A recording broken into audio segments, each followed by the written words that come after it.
everyone, I'm Dragons After Dark, and today we will be taking another first look at one of the 8, as of right now, tamers that we will be seeing in Dragonflight. This is Haniko, and she is located in the Waking Shores just west of the Dragonscale Basecamp, right about here. So she's not going to be directly from a flight path. You will need to fly to the Dragonscale Basecamp and then head west, or you can just dragon ride over there. Haniko will be part of the achievement set battle on the Dragon Isles, which has us going to all 8 of the tamers and completing their world quests when they are up. She will also be part of Family Battler of the Dragon Isles, where we will go and fight her with all 10 pet families. My team for you today is the Blight Breath, an Ore Eater, and any pet in the 3rd slot that does humanoid damage.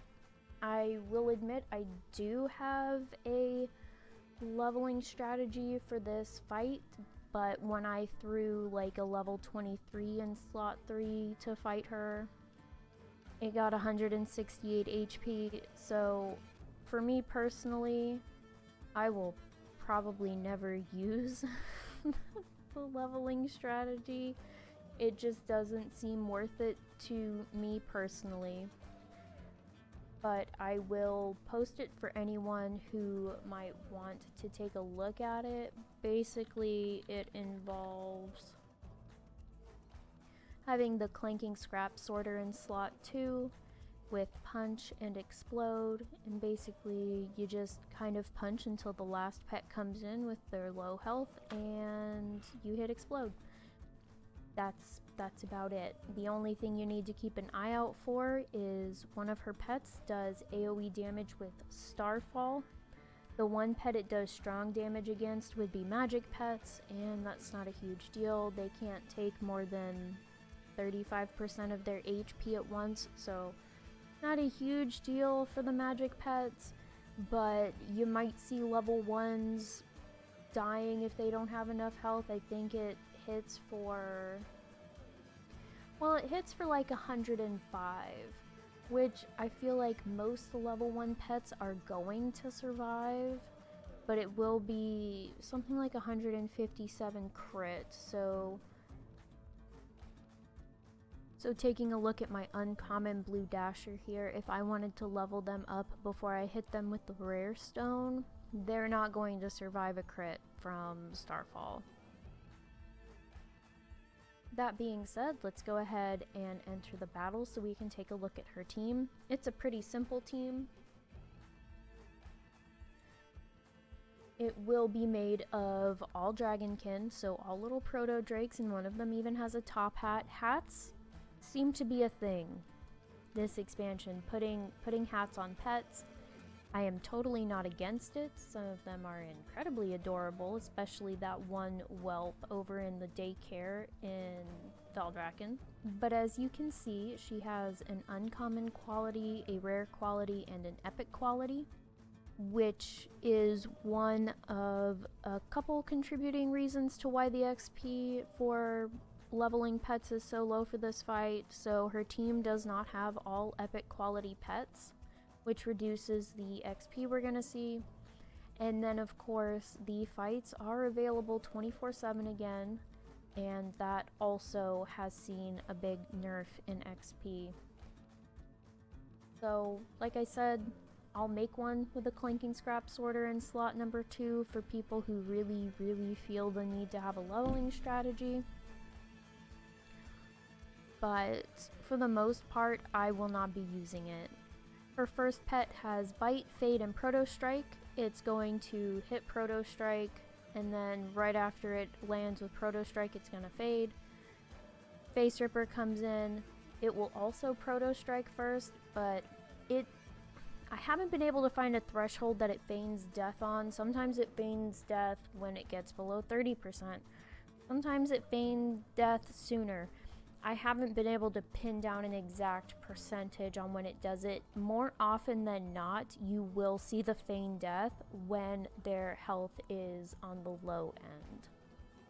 And then Tina is the one that has an AoE damage with Starfall for the entire team, and then they have a Death Grip, which means you'll need to, if you're doing the leveling strategy, you will need to swap back over to the Clanking Scrap Sorter, which is not a big deal because Tina has Emerald Bite slotted, and magic damage does weak damage against mechanical pets, so you're totally safe having the Clanking Scrap Sorter swap back in and not really having a big issue with that, especially because once you kill Tina and Face Ripper comes back in, chances are their health is going to be low enough for you to just explode immediately, and at 195 speed, really any of the Scrap Sorters are going to be fine against that speed stat. But for the general strategy, we're going to go ahead and get started. We're going to hit Acid Rain.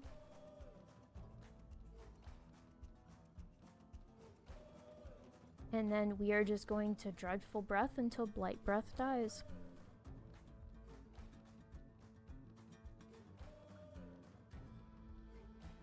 I do have roughly half, I think.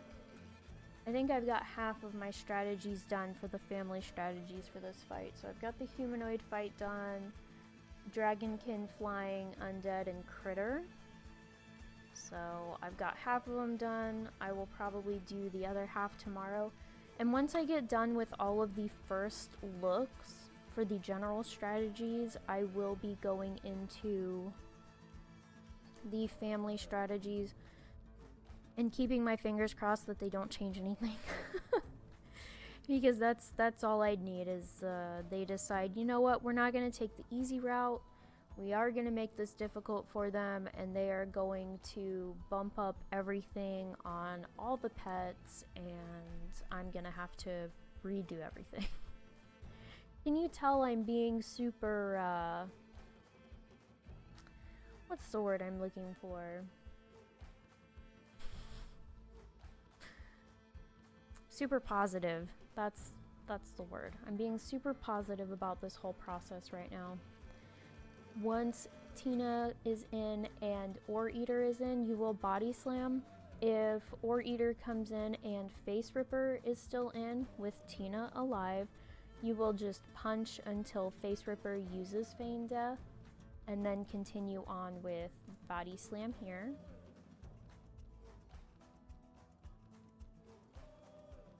And I believe any of the Ore Eaters there will be totally fine against taking Tina out with one hit. If that's not the case and you still need to use Punch, you're probably not going to be able to use Punch because they have Death Grip. And basically what'll happen is that's why you have another pet with humanoid damage in slot 3. Is you can just continue on with whatever humanoid damage stuff you have. I have Clockum there mostly because they have a dodge, and I'm pretty sure, you know, you'll be able to come in and take Face Ripper out with one hit. If you can't, you've got dodge to make sure that when they go up for Proto Strike, you have a way to avoid it. We're just gonna go ahead and hit Punch here, and they're going to die.